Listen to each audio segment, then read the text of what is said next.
making the most of my rest week and making sure the bike's in good a shape as possible. So ended up taking it apart a little bit. Had some issue with the cranks, so went to the shop, took them off, and the bottom bracket was in an FSA one was meant to be compatible with Shimano cranks, but it was a really wide diameter spindle for the FSA crank. So Shimano one didn't go in. So I'm having to sort out the FSA ones, but then I'm changing the chain rings. The guy at the shop tried to take out the FSA bottom bracket, but it's in there so tightly, like non-greased threads. So there's a risk of, and it being an aluminium frame, there's a risk of stripping the threads and basically killing the bike, killing the bottom bracket. So since there's a bit of life left in the FSA bottom bracket, fix the FSA cranks, put them back in the bike. And then when the bottom bracket does need replacing, then we can try and take it out and replace it with a Shimano one, which might kill the bike, but don't need to do that just yet. That'll be a few months or year down the line sort of thing. Got a plan though, so gonna change the chainring, use the opportunity to give everything a good clean, and we'll get rid of all that grimy thick grease. So re-grease that properly and put it back in the bike. New chain rings. Very bling. Nice easy day just working on the bike. Didn't actually ride today. Did some walking, walked the dogs and stuff like that. But yeah. This week it's literally just going to be if I'm not feeling like I'm just want to get this stupid cold out of my system. I feel absolutely fine, but still having some lingering symptoms. So just no ride today. Recovery ride / no ride tomorrow, depending on what I'm feeling like. But yeah, cracking on with other things. But main thing is just taking this week to good stead for hard block of training coming up. So yeah, see what we get up to this week. It might be quite minimal really. There's the bike with a new set, new wax chain as well. So I'll be sizing that properly tomorrow. So I was having issues with the chain, and it's because I'd cut the chain way too long whenever I'd done it, so I need to cut that a lot shorter. Hi guys, it's Tuesday. Just going to have another chill day today. Not quite a rest day. I'm going to do basically a rest day ride, but go to the gym this evening and do a session there because I only gymmed once last week, when ideally trying to go to the gym twice a week. Feeling alright today, but again, like I guess feeling the best I've felt, but still can tell there's some lingering stuff, so just want to be sensible this week, not overdo it, because like I say, I've got a big block of training coming up starting next week. So yeah, want to be in good shape for that. That's the main aim of this week really. So yeah, I'm going to do 30 minutes on the rollers now that I've put the chain on the bike, finally cut the chain and chest out, and it's shifting. I can shift into the little ring as well now because the chain's a proper length, because chain was too long before. That's why it was producing loads of slack when it was in the little ring. But yeah, hop on the rollers now. Catch up on some Lanterne Rouge as well.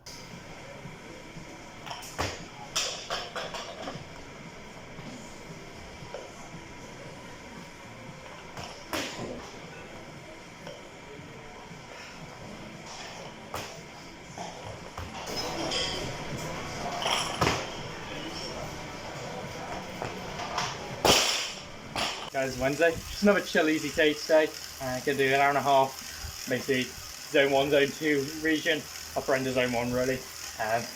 Keeping the heart rate nice and controlled. Yeah, feeling fine, but I know that there's still these lingering symptoms, so just want to be sensible with it this week. Also just checking what I did. This is a bit over 8 weeks ago now, week 24.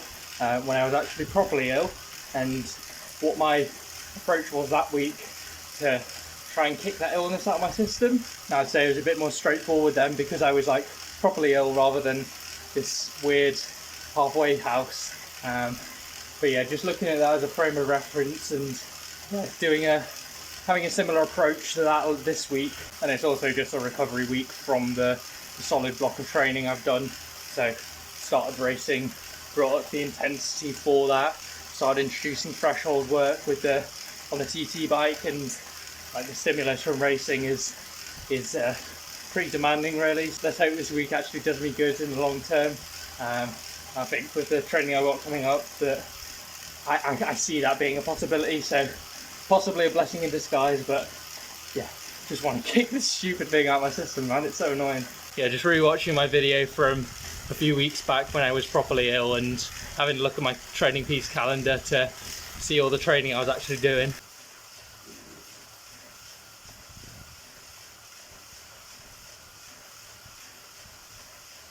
Nice day, so going to get out for an hour, 2 hours, zone 1, zone 2 sort of thing, so nice and easy ride, probably do some cornering practice as well, and yeah, be good to get outside. I mean, I feel absolutely fine, but yeah, good to get outside and get some fresh air for a couple of hours, so yeah, crack on with that. Had some drive tone issues, so I had to come back and sort those out. Had to break the chain and put another quick link on it. Yeah, it's to do with this derailleur not matching the shifters. That's a 4700 derailleur and it's 4600 shifters, and they've got sort of different pull ratios, so the shifting's not perfect on it, and I've got a micro shift rear derailleur coming which has the correct pull ratio, so I'll be able to sort that out properly. But yeah, the chain got jammed up, so had to break the chain, but now I know I can't go into the big gears, but this micro shift derailleur should be coming in the next couple of days really. Chain was all jammed up. I had to coast down the hill, sat in the saddle with no feet in the pedals. Looked like an absolute tit, but it got me home. Just had a look, and I think the hanger's actually bent. So I'm only gonna switch that out when I switch out the derailleur. Yeah, now on the road, I realised the hanger was a bit more bent than I realised, and yeah, so I must have just got caught up in when the chain got locked up and I had to stop. I'm assuming that bent the hanger. So I've got a spare hanger, so I'm gonna switch that out, and I don't know if might wait until the micro shift derailleur comes before I bother putting that on, because yeah, but we'll see. Got the old hanger out and I've got a new one, but I think I'm going to hold off on putting the new one in. Wait until I've got my the micro shift derailleur. After this palaver, I think I'll get out on the TT bike, see how that is. Fuck's sake. This will actually be the first time trying out the TPU inner tubes, and then also this new position out on the road, so see what that's like. Bit chaotic for a zone 2 ride. Good job it's on my rest week, where I'm not too concerned about what training I'm getting done. If I can get some time on the bike, great, but yeah, bit ridiculous that. See what it's like on the TT today. Just doing some laps back and forth along my new favourite TT road. Yeah, still very windy today, so very fast in one direction, getting up to like 55, 60. So sort of race pace I'd be looking for in the summer. But then on the way back, it's grinding back up the hill, 30k an hour. So yeah, still good training in the new position, and definitely a lot twitchier with how close the pads are together, but not too bad really. It's not like it doesn't feel like a lot more unstable than the previous position, but definitely more twitchy. And yeah, same principle of burying the head, but because of how narrow the pads are, I'm able to really close that gap between my chest, which is really good, which is what I'm looking for to hopefully really reduce my TPU. Nice ride that, liking the new position. Hop on the rollers for 20 minutes just to spin the legs out now.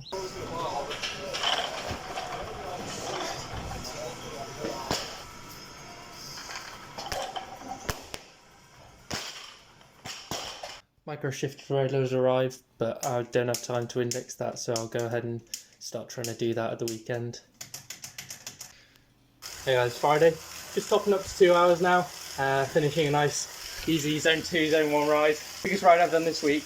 I'm pretty sure I've completely cleared this illness, so that's the main thing. Very easy week, so I got a big block of training coming up. Finished finalising all my training for that training block, so for the next 20 weeks I pretty much know exactly what I'm going to be doing each day. It's going to be intense for sure, but should get me in best possible shape for CTC Nationals, which is the aim for this year. Into Birmingham this evening, and then I'll have a rest day tomorrow and do some sort of session on Sunday, I reckon. Just when the easy week, maybe do a bit of a test, FTP test, try and do an hour in the threshold position and in the TT position and see what my actual threshold might be.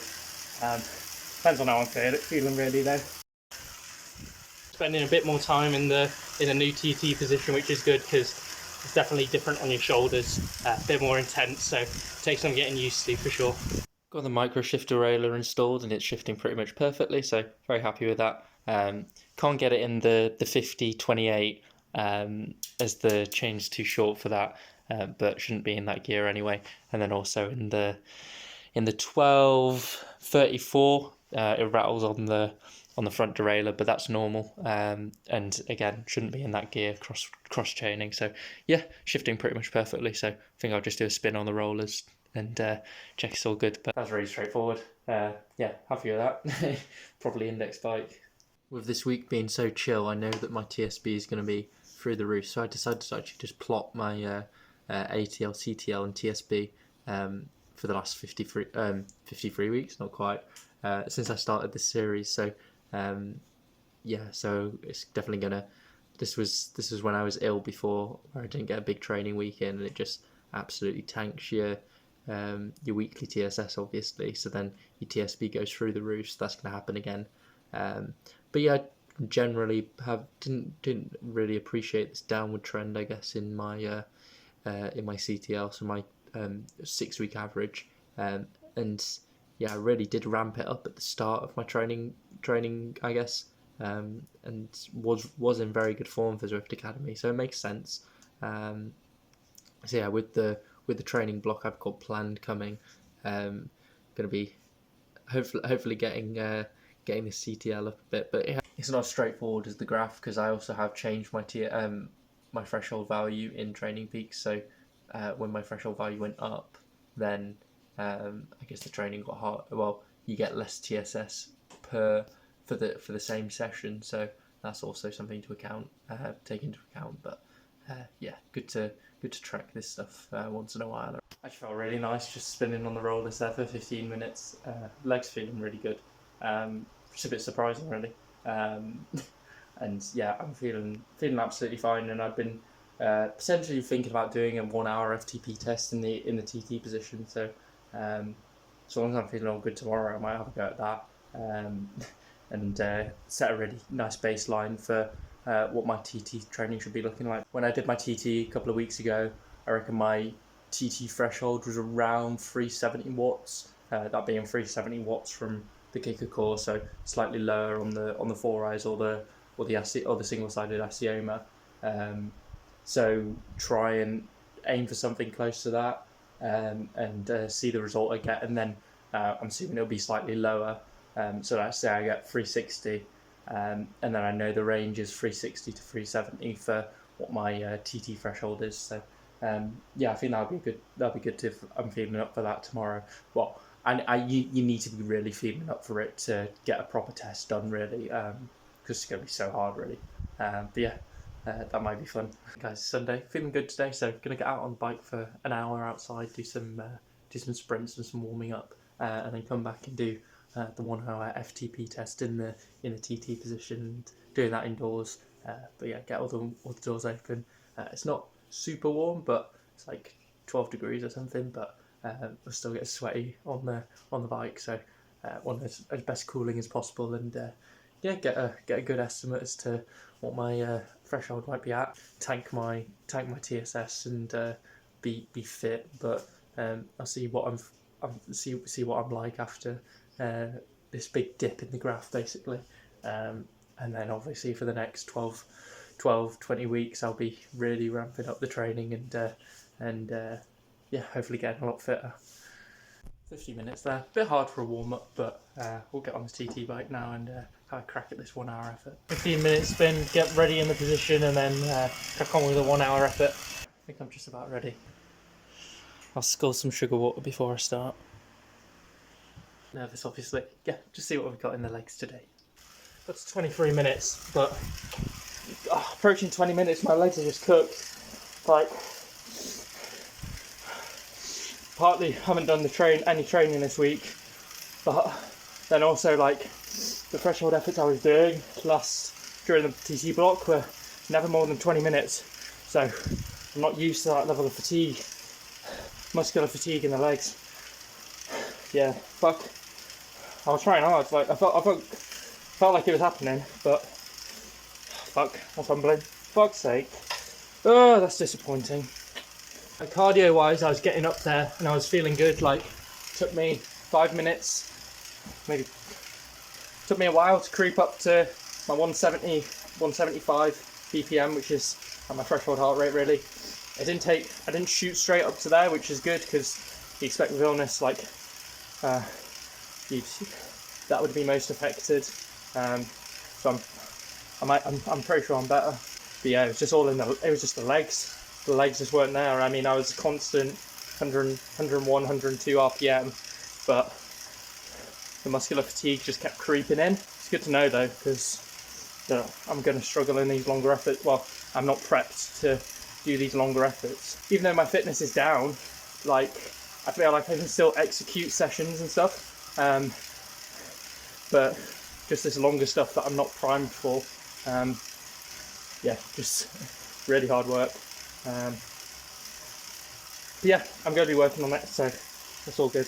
The TT threshold sessions I'm going to be doing going forward are all much longer. It's either 2 by 20 minutes or 1 by 40 minutes. So with some cheeky VO2 max spikes in there as well. Definitely need to get my act together, get back on the bike, get back in shape, because if I want to execute my plan in the summer, like the fitness I want to be at for there, like I'm a long way off that, and need to be diligently sticking to the program if I'm going to get there. Right, rather than totally binning it off, I'll have a short rest, have a 10-minute rest, and then try another effort, try and get to around 20 minutes again. Legs are just cooked on that effort from the first attempt, so yeah, just wasn't able to get on top of the pedals.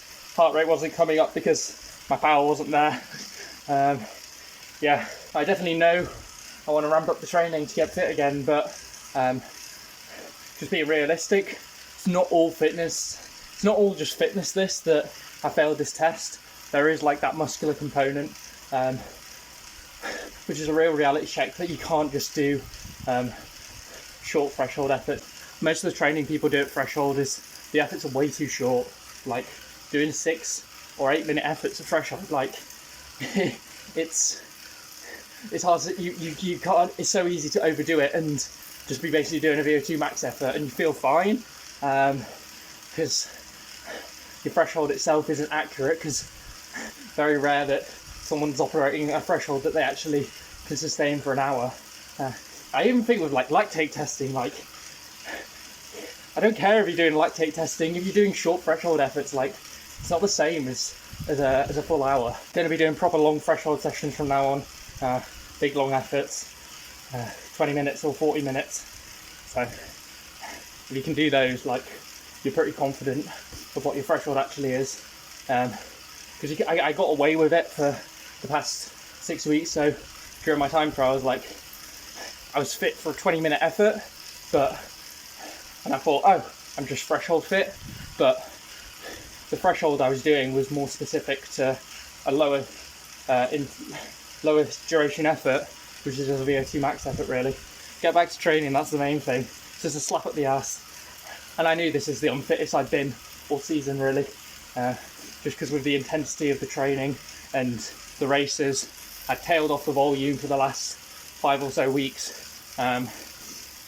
just because I was listening to my body and my body needed that extra recovery. But now that I'm used to the racing stimulus, I'm hoping that I can ramp up the volume while maintaining that hard intensity, to really get that TSS up, bring up that fitness. TSS, TSB, ATL, CTL, it doesn't matter at the end of the day, but it is just to give you an idea of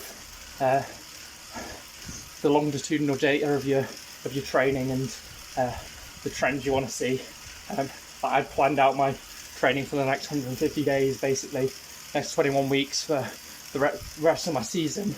I know that's going to result in the fitness coming up, and I'm not going to be trying to make my graph look fancy, but I know that it will trend in the direction that you want to see for typical fitness gains. Proper training starts tomorrow, start of the 12-week block tomorrow, so yeah, crack on with that. Rest weeks are the worst, but I needed it to try and kick this illness, you know. And this was the plan, like get get rid of that fatigue. Like, yes, I'm fit now, but hopefully that means that I've like got rid of the fatigue and I'm really ready to start ramping things up again, which is the plan for the next rest of the season. So yeah, the bike has moved about 30 centimeters forward and rotated a lot. Pretty sure it's my left-right balance that's completely off, but yeah, whatever.